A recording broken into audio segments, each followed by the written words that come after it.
Alicia Rábago, buenos días. Buenos días, Gracias. Alicia. ¿Cómo estás? Muy contenta, muy contenta. Este es un tema que yo creo que a todos los niños les encanta que lo toquemos. Sí, ¿no? es que es muy divertido, ¿no? Es que hemos dejado un poco de lado los hobbies y cuando somos niños disfrutamos mucho de ellos. Yo creo que también cuando somos adultos, pero como que lo haces como algo más rutinario. En cambio, cuando niño, descubrir algo que te gusta, una actividad en la que toda tu atención está concentrada, porque, a ver, imagínense a alguien realizando su hobby.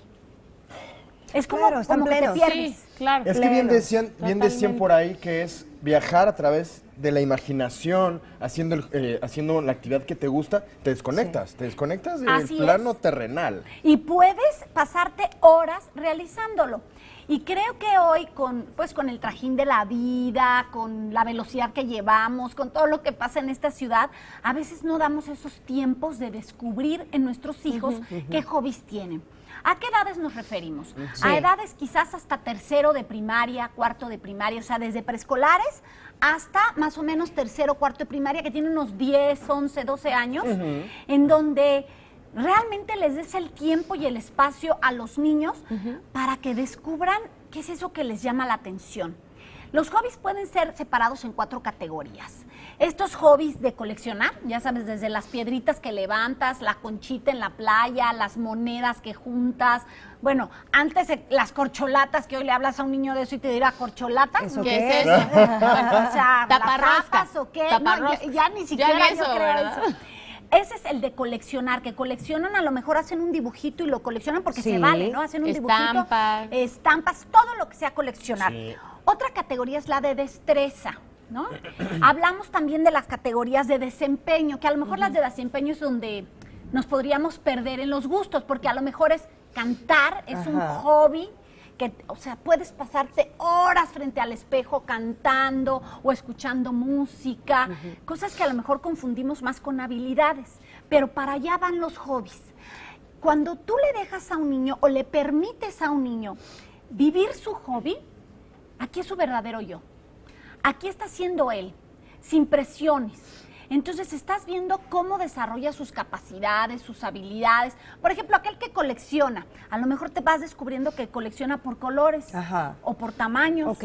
o numera, o separa las negritas de las blanquitas. Entonces dices, mira, tiene esta habilidad de hacer grupos, ¿no? Y de orientar de una manera diferente lo que está coleccionando. Muy bien. ¿Y el de desempeño cómo sería, Alicia? El de desempeño es el que te digo, el que a lo mejor eres bueno haciendo algo, ¿no? Cantando o con la música. Armando, pintando. ¿no?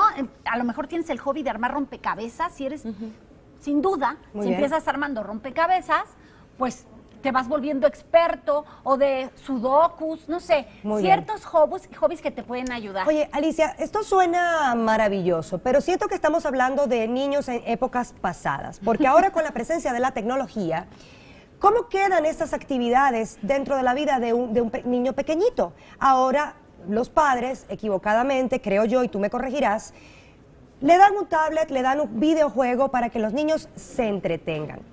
¿Cómo hacemos entonces para que estas criaturas desarrollen sus hobbies alejados de la tecnología? Porque no está mal, pero debe alternarse, Oye, ¿verdad? Gabriela, pero nos acabas de dejar como en la prehistoria. Ay, no, yo tenía mis hobbies de pequeña y los tengo, pero ¿me equivoco? No, Claro. no, no. Pero en un juego también llegas como a ciertos niveles, vas ganando, Claro, ¿no? pero se convierte en un hobby, o sea, que ni siquiera estás descubriendo, bien decía Gabriela. Y fíjate, tocaste el punto que para mí es el más importante. Ajá. Sí. Como padres le dan un tablet, le ofrecen una pantallita en que jugar. Videojuegos. Hay que quitar por momentos Ajá. esas pantallas, es empezar a dibujar, empezar a construir, empezar a dar espacios en donde el niño diga, ¿y ahora qué hago?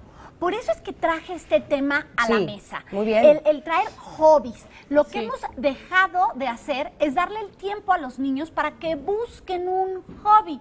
Una No forma fuerzas- de entretenerse, digamos. Exacto, no a entonces. fuerzas tiene que ser coleccionando piedritas. O sea, un hobby puede ser, por ejemplo, aquel niño que le da por los dinosaurios. Ajá. Hay una edad en donde les fascina ver todos los dinosaurios, o hablar de los países, o hablar de temas que también pueden ser muy constructivos, pero que te relajan. No hay ninguna presión de por medio, por ejemplo, de llegar a cierto nivel Sí. y estoy Muy compitiendo con alguien. No, esto es algo que me gusta, algo en el que puedo pasar mi tiempo, en el que me pueden pasar los minutos como si fueran agua y en el que realmente estoy siendo yo. O sea, nadie me está presionando, esto me gusta. Leo este libro de dinosaurios y aprendo de ellos y le busco más información porque me gusta. Busco los planetas porque me llama la atención. O sea, esto que me va a pues envolver completamente. Seguramente todos tenemos algo que nos lleva a esta zona en donde dices, esto me puede fascinar. O sea, puedo pasarme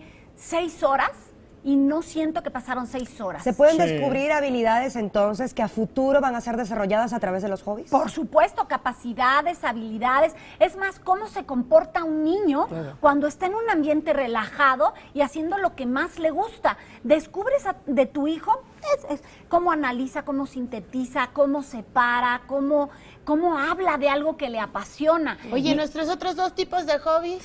Podrían ser el relacionado con las ciencias, por ejemplo, el que habla de los planetas, el de la Tierra, Claro. todo esto que tiene que ver con, me gustan los animales, y entonces descubro qué animales pertenecen a qué grupos, o sea, ya, por eso pero yo creo que hoy ya podríamos poner hasta más categorías, ¿eh? claro. Estaría bueno. Sí. Oye, que es muy buena práctica para también empezar con esto de la orientación vocacional. Sí, ¿no? también te Porque ayuda por ahí mucho. te puedes empezar a qué se encaminar. inclina? ¿A qué se inclina? No, hay Claro. niños que son muy, muy claros en, por ejemplo, les gusta la construcción o el dibujo, entonces dicen, ay, va a ser arquitecto, ¿no? Muy bien.